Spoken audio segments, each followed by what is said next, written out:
શિવરાજસિંહ ચૌહાણે કર્પૂરી ઠાકોરની 101મી જન્મ જયંતિ પર તેમને શ્રદ્ધાંજલિ આપી.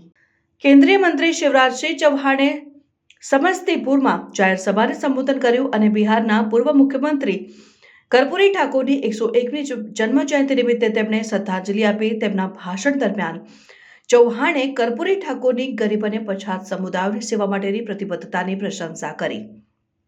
તેમણે ઠાકોરના સામાજિક ન્યાય અને ઉદ્ધાર માટેના મહત્વપૂર્ણ યોગદાનને માન્યતા આપી અને તેમને એવા નેતા તરીકે વર્ણવ્યા જેમણે પોતાનું આખું જીવન અને લોકોના કલ્યાણ માટે જીવ્યું. ચૌહાણે બિહારની ભૂમિકા માટે પોતાની પ્રશંસા વ્યક્ત કરી, જેમણે કર્પૂરી ઠાકોર જેવા મહાન નેતાને જન્મ આપ્યો.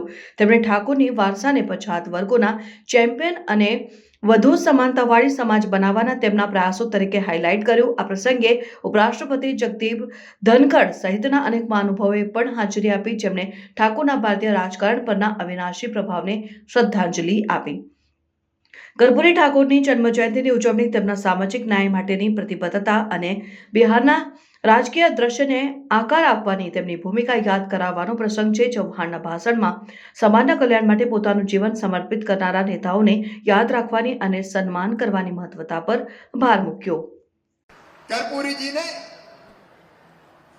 विशेषकर गरीब और पिछड़ों की सेवा करके एक नया इतिहास रचा था. प्रिय बहनों और भाइयों, आज मैं इस धरती को, कर्पूरी ग्राम की इस पवित्र माटी को प्रणाम करता हूं जिसने कर्पूरी जी जैसी महान विभूति को जन्म दिया.